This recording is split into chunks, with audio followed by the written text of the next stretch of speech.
Hi everybody, welcome back to the Dreary Eerie. Welcome back to Crusader Kings 2. Um, I know that I was going to show you the rise to power of the family of Flan Shinna, uh, but for some reason or another I don't have the save. My only idea could be that for some reason I didn't save that game. I know, rather professional of me. Anyways, here's what I was going for, because I happen to have another Ireland save game that actually went much the same. And here's the end goal, kind of. This is the Empire of Alba. This is what you get when you form the Empire of Britannia as, I believe, just a Gaelic ruler, but especially an Irish one. You get the Kingdom of Alba, because Alba is, I suppose, the generic term for all of Britain. As you can see, we're at war with tons of things, including the most serene Republic of Venice, because we just can't leave those merchants alone. We have 26 vassals, the difficulty is considered pointless, and we have Emperor Matudan of Alba, a most awesome name. Now I'm going to show you the family lineage, just to show you that there's no fooling here with this game. Not that it's all that difficult to form the Empire of Britain by 1157. We are threatening, by the way, because we just ate all of Mercia in order to get this territory. We raised our vassal levies for so long. Our vassals really don't like us for that. And we have tons of title losses that we're going to run into upon succession. Because, yeah, we don't have any claims to them, and there are people with better claims than we. But in any case, we'll deal with that shit at some point. But anyways, here's the Empire of Alba, and here's the head of it, in Tir Owen. I didn't change the capital because since this is the historic home of the O'Neill family, I thought it would be kind of weird to change the capital. We have a pretty decent monthly balance. My actual amount of troops I can call upon isn't spectacular right now. But that's because tons of my vassals still hate me because of how long I mobilized troops for, and some of them do have like really major beefs with me. But we'll win them back eventually. As you can see, we have taken basically all territory except a little bit of York, which is the remnants of the land Mercia had in this save. I should show you the map of the rest of Europe, because interesting things happen. Norway blobbed out all over Scandinavia, and Sweden is facing a revolt that engulfs basically all but one of its provinces, which means it's, of course, going to lose. Rus formed and got really big, and I've had games where Rus just doesn't form at all, so this was pretty impressive. Suomi formed as an incredibly weak Finland that apparently is, yeah, tons of wars happening to it. So Norway's relatively strong. Rus was getting really strong, and it still is pretty strong, but it's kind of capped by the fact that its leader is still tribal. He's a tribal Christian, I believe, tribal Catholic. If we look at the world religion map, we see that basically the organized religions have strangled out every other religion except for a few Tengri holdouts and a few Suomenusco holdouts. Besides that, everything has fallen into the major denominations. As Emperor of Alba, I secured alliances with the Holy Roman Empire, Aquitaine, Lotharingia, and Norway, and I don't really feel like we paid too much for it because they're not really getting any good claims out of the deals that I made. We just kind of got to the point where our country was strong enough that it just got these alliances rather well. So we have a very ugly Holy Roman Empire, but it is pretty big. We have a decent-looking Italy, where parts have been snatched up by the Byzantines. Bulgaria got some land snatched by the Byzantines, so it just started moving northward at a very nice pace, northward and eastward. But anyways, I was going to show you the family tree. So anyways, here is our current king, Matudan, who is, oh yeah, you can see here, descended from, we have like an unbroken line of kings for a little while here. Anacon the Fat, who despite his weird title was actually like one of the best conquerors.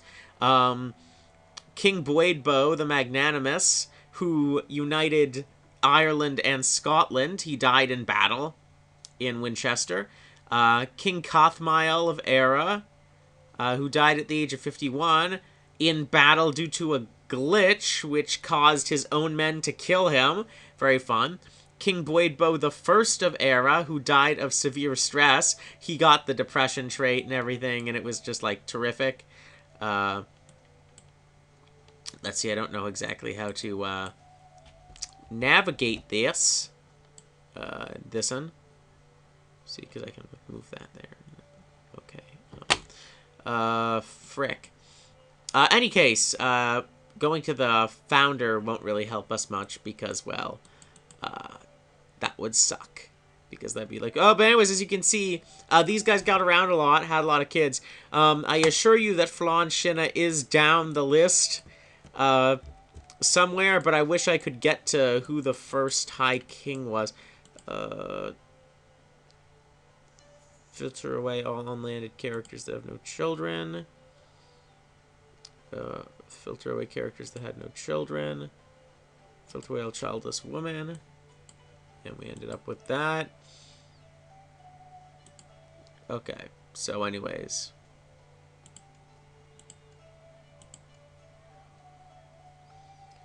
Yeah, not only alive. Okay.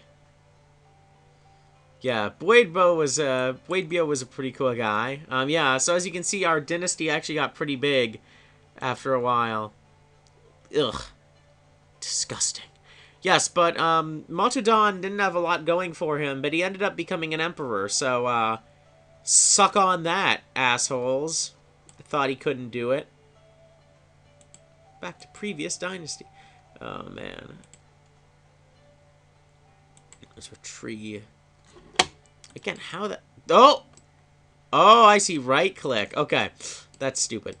So anyways, here's the founder, Chief Niall of Kildara.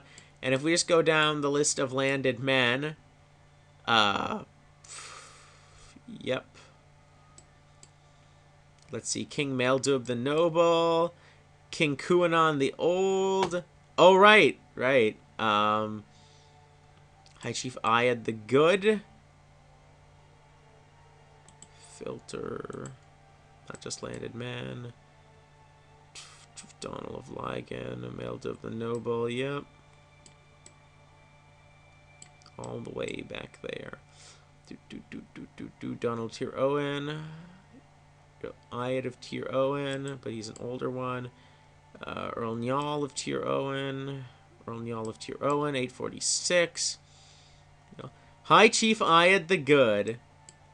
Maeldub.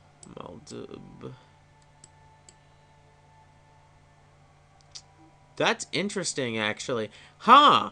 Okay. So I didn't even realize that that's what I had done. Okay, so I had conquered Connacht. And so apparently I actually didn't get...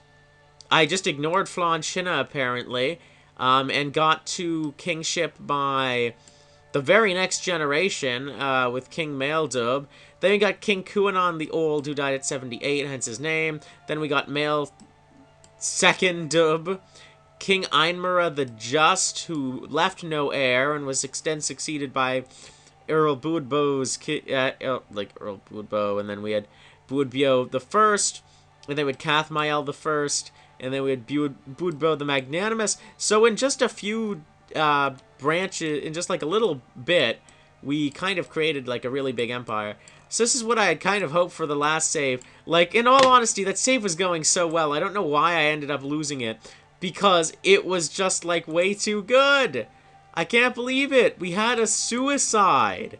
That was, like, the best thing ever. Oh, that pisses me off. So, where do we go from here? I'm gonna play Alba till the end of the game. See how far I can get. I don't think it'll be all that interesting of a game to watch. Because we've just attained so much power now. I'm gonna play it to the end. I'm gonna port it to EU4. And we're going to see how the United Empire of Alba fares in that setting. But until then, I guess I'll see you next time. after this incredibly short series. I guess I should think about what I'm gonna do next. I think I'll try to go for I'd say I'd go for a Scotland game, but that's too close. Norway game is too easy. I think I'm gonna fool around with some Charlemagne starts.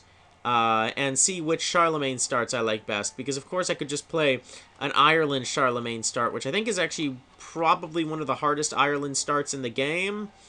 Or I could try to do something that isn't Ireland related, which would be pretty fun. Maybe trying to unite Scandinavia during that time period would be pretty fun. Especially since they don't even start out with Vikings. But anyways, yeah, see you next time.